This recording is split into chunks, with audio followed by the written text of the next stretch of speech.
কিন্তু মা যদি হয়ে যায় ইমানদার নেককার, কেমন মা? একটা বেটি ছেলের বিয়ে হয়েছে, 4-5 মাস যখন হয়ে গেছে, একদিন ফোন করছে, মা তোর জামাইয়ের লাগে ভাত খেতে পারবো না গে মা, আর যাবো না তার বাড়ি।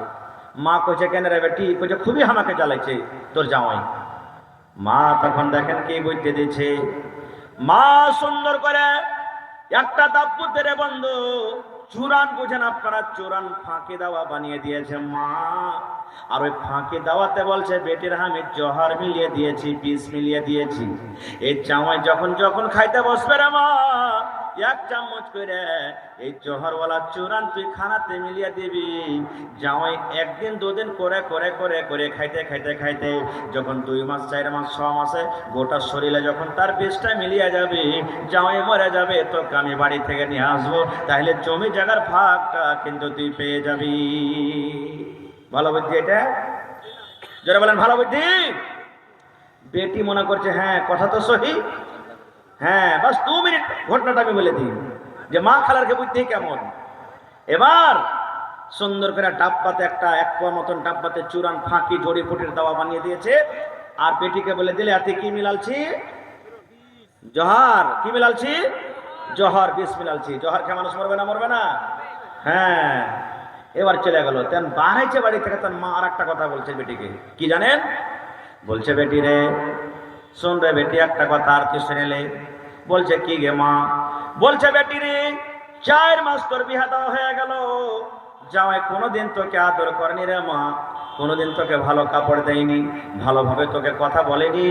কিন্তু বেটি রে শোন, এই দাওয়া ওষুধ যখন তুই খানাতে দেবে রে মা জামাইয়ের পাতে, তোর ওপরে যেন আমার জামাই বাবু শখ করতে না পারে যে খানার সাথে সাথে আমার বিবি মনে হয় বীজ দেয়। বেটি রে তাহলে কি করবে শোন, আমার জামাইয়ের সাথে খুব হাসির কথা তোকে কইতে হবে, মন ভারী করে থাকতে হবে রে না মা। যখন আমার জামাই বাড়িতে আসবে, দোকান থেকে বাড়িতে আসবে, যখন হাট থেকে বাড়িতে আসবে, চট করে তার হাত থেকে ব্যাগটা নিয়ে নিবি, তার জন্য ইস্তেকবাল করবি, কাপড়টা সাফ করে দিবি, ভালো মনে খাইতে দিবি, সুন্দর করে তার সাথে ভালো ব্যবহার করবি। বেটিরে শোন, যদি জামাই বাবু কোনো রাগের কারণে তোকে থাপ্পড় লাগিয়ে দেয়, তাহলে খবরদার জামাইয়ের পরে কিন্তু রাগ ঝাল করবি না।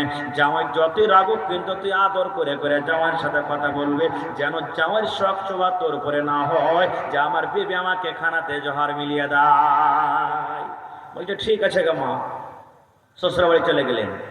ওই যে মার চুরান ফাঁকির দাওয়াটা লুকিয়ে রেখেছে বেগে, ভোরে যখন খাইতে বসে 1 চামচ মিলিয়ে দেয়, মনে মনে খুশ আছে, মরাকে মেরে দিব রে, মরা কিছুদিন পর মরে যাবে। দুপুরে যখন খেতে দেয় 1 চামচ দিয়ে দেয়।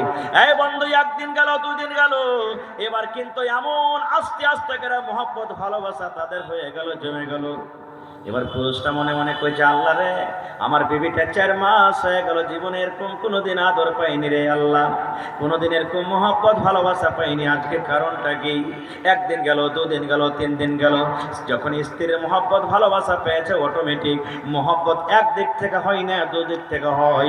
রুটি 1 হাতে বনবে না, 2 হাতের দরকার, 2 হাত দিতে গেলে রুটি বনবে।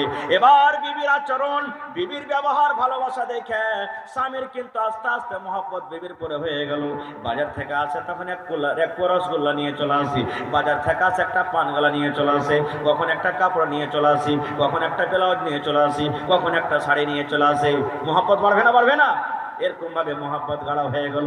ঠিক যখন 2 মাস কেটে গেছে, বেটি একদিন ফোন করে কইছে, মা গে, কি হলো গে মা, আমার দ্বারাতে খুব বড় ভুল হয়ে গেছে গে মা। মা বলছে, বেটি রে কি হয়েছে?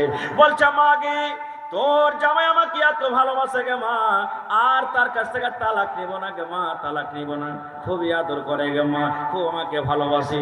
মা যখন যা চাই আমাকে দিয়ে দেয়। মা গে, এখন কি করবো? এই যে 2 মাস থেকে তোর জামাইকে যে আমি চুরান দিলু আর অতিথি জোহার মিলিয়ে দিয়েছিলে গে মা, এখন তো তোর জামাই আর বাঁচবে না, মা কি করব কি করব? এবার বেটির কথা শুনে মা বলছে, হতভাগারে, আমি তোর চুরানে 20 দিনের নাদান জহর দিনি, আমি শুধু তোর ব্যবহারটা আমি দেখছো না, আমি দেখছো না তোর ভিতরকার জহর অরিজিনাল জহর কিংবা এটা পুঁতে অরিজিনাল জহর আছে। বেটিরে শোন, আমি একটু মা পরীক্ষা করছো না যে আমার জামাই খারাপ কি তুই খারাপ রে বেটে। আই বেটি শোন, শোন, আমি তোর ঘর বাসাবার জন্য, বাড়ি বাসাবার জন্য মা একটা ছোট্ট আমি ছলনা করলাম। বেটিরে শোন, আমি জীবনে কোনোদিন জোহর দিনই চূড়ানে আমি জোহার মিশাল করিনি। বেটিরে তোরকে মহব্বত কাছে করার জন্য, স্বামী স্ত্রীর ভালোবাসা বাড়ার জন্য মা আমি একটা ছলনা খেললাম। এবার বলেন বন্ধুরে, এরকম যদি দুনিয়াতে মা হয়ে যায়, এরকম যদি দুনিয়াতে খালা হয়ে যায়, তাহলে বলেন দুনিয়াতে আমার মনে হয় 100টার মধ্যে 99টা বেটি ছেলের তালাক হবে না। হবে নারে তাকবীর। হয়নি, হবে না, হতে পারে না, আমার নবীর সাথে কারো তুলনা।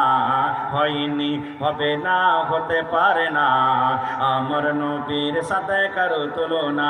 হায়রে তুলনা তো দূরের কথা, ছায়াও মিলে না। হয়নি, হবে না, হতে পারে না, আমার নবীর সাথে কারো তুলনা। সকল নবী রাসূল ছিলেন খোদার দিওয়ানা, দু নয়নে দেখব খোদা ছিল তামান্না। আরে মোর নবীকে ডেকে নিলেন, আরে মোর নবীকে ডেকে নিলেন, দেখবে রব্বানা। হয়নি, হবে না, হতে পারে না, আমার নবীর সাথে কারো তুলনা। হয়নি, হবে না, হতে পারে না, আমার নবীর সাথে কারো তুলনা। ইউসুফকে দেখে যারা আঙ্গুল কেটেছি, তারা কি আমার নবীর রূপ দেখেছে? ইউসুফকে দেখে যারা আঙ্গুল কেটেছে, তারা কি আমার নবীর রূপ দেখেছে? আরে দেখতো যদি কেটে দিত, আরে দেখতো যদি কেটে দিত কলিজা খানা। হয়নি, হবে না, হতে পারে না, আমার নবীর সাথে কারো তুলনা। হয়নি, হবে না, হতে পারে না, আমার নবীর সাথে কারো তুলনা। যার শানে আল্লাহ তাআলা করলেন ঘোষণা, খলকে আযীম আমার শাহে মদিনা। যার শানে আল্লাহ তাআলা করলেন ঘোষণা, খলকে আযীম আমার শাহে মদিনা। মুসলমানে নবী ছাড়া কিছুই মানে না, মুমিনে কোরআন ছাড়া কিছুই বুঝে না। হয়নি, হবে না, হতে পারে না, আমার নবীর সাথে কারো তুলনা। হয়নি, হবে না, হতে পারে না, আমার নবীর সাথে কারো তুলনা। নারে তাকবীর। ভাই, এমনই আপনারা বসে আছেন যে আমি যদি গোটা রাত আপনারাকে ওয়াজ শুনাইতে মনে হয় হিলবেন না। সুবহানাল্লাহ। হ্যাঁ, যাক, আল্লাহ আপনাকে তৌফিক দিয়েছে। সুবহানাল্লাহ। ভাইরে, এই মাদ্রাসাতে আজকে কত বাচ্চারা পড়েছে, জমিদারের বাচ্চা পড়ছে, কিন্তু শুচ্ছে চাটাই সপের ওপরে, বাপের পালং, বাপের চৌকি বাড়িতে। আজকে কত বাচ্চা এমন আছে বাড়িতে প্রত্যেকদিন হয়তো রান্না বান্না ভালো ভালো হয়েছে, কিন্তু হয়তো কত বাচ্চা কত রকম খানা খেয়ে থাকছে। আমি ধন্যবাদ জানাই আমি এই গ্রামের মায়েরা খালারাকে, যে নিজের বাচ্চাকে হয়তো নুন দিয়া খাইছে, কিন্তু একটা পরের বাচ্চা জাগির বাড়িতে রেখেছে, ওকে ভালো ভালো খাইতে দিয়েছে। আমি এক জামানাতে জাগির, আমার যেটা জাগির ছিল ভাই, সুবহানাল্লাহ, পুকুর ছিল আমার জাগিরের, মাছ রান্না করতো, জয় পিসকেরা ওরা জয় টেমকেরা খাইতো, আমার জন্য অতটি রাখতো। এরকম মা আছে, সুবহানাল্লাহ। ওই মা এই নিয়াতে খাওয়াই যে আল্লাহ পরের বেটা বাড়িতে রেখেছি, কাল হ্যাঁ যাতে আমার বদলাম না হয়, যে আমি অমুকের বাড়িতে ছিলাম আমাকে ভালো খেতে দেয়নি। ভাই মুসলমান, খায়ের আলহামদুলিল্লাহ, আমার ভাই আখতার সাহেবের হাতে অনেক দান করেছেন আপনারা। আজকে দেখি এটা হলো কি, জোরে বলেন, এটা কি? কত পারা আছে? 30 পারা আছে। বেশি চাহাবো না, কোরআনের দাম আল্লাহ ছাড়া কেউ দিতে পারবে না। না পারবে? পারবে না। কোরআনের দাম আল্লাহ ছাড়া কেউ দিতে পারবে না, একটা হরফের দিতে পারবে না। তবে কোরআনের মান সম্মান দিতে গিয়ে এই নওজোয়ান যুবক, কত টাকা আপনার আসছে চলে যায়। 1 টাকার 1000, 1 পারার দাম, তাহলে 30 পারার দাম কত হবে? 30,000 টাকা। পারলে একলে দিয়ে দিবেন, না পারলে দুজনে দিবেন, না পারলে 3 জনে দিবেন। এটাও যদি না হয় 1000, 2000 করে 30টা লোক 30 পারা কোরআনের দাম আমি আপনাদের কাছে চাচ্ছি। বিসমিল্লাহ করেন তো আমার হাতে, দেখি কোন আল্লাহর বান্দা আছেন। মা খালারকে প্যান্ডেলে চাদর গেছে, মায়েরা 1 পারা করে কোরআনের দাম বলবেন, মাওলানা 1 পারা করে পারবো না, 8 পারা করে দিব। তাহলে 30 পারা কোরআনের দাম 30,000, 8 পারা করে দেন, তাহলে 500 টাকা 60 ঝোনা লাগবে। আমি এখানে কোরআনটা রাখছি, বিসমিল্লাহ করেন তো আমার হাতে, কে করবেন? হয় আধ পাড়ার দাম দেন কিংবা এক পাড়ার 30 পাড়া কোরআনের দাম কিন্তু আপনার কাছ থেকে নিব। ভাই মুসলমান, কত টাকা আপনার আসছে, কত টাকা চলে যায়? উমর ফারুক এটা ঠিকাদার, ওর কোরআন এখন 25,000 টাকা দিছে। আহা হা, এটা মাশাআল্লাহ, ভালো আছেন ভাই? আল্লাহ নবীর জামানাতে একটা হাদিস শুনলেন, মজার হাদিস, সহিহ হাদিস। নবী একদিন বললেন দান করো। উমর ফারুক যেমন হার ভাই বসে আছেন, একজন সাহাবী ছিলেন, ইসলামের দ্বিতীয় খলিফা। ও মনে মনে বলছেন যে আবু বকরকে দান করে কোনোদিন পারেনি, আজ ওকে জিতবো দান করে, কারণ আমার কাছে আজ মাল আছে। বাড়িতে চলে গেলেন, খাতা কলম নিয়ে বসে দু ভাগে মালকে ভাগ করলেন। এক ভাগ মাল বাড়িতে রাখলেন, আর এক ভাগ মাল আল্লাহ রসুলের সামনে হাজির করে দিলেন। তো সেই নামে নামে আজকে আমি পেয়েছি আমার ভাই মোহাম্মদ উমর ফারুক সাহেব, সুবহানাল্লাহ।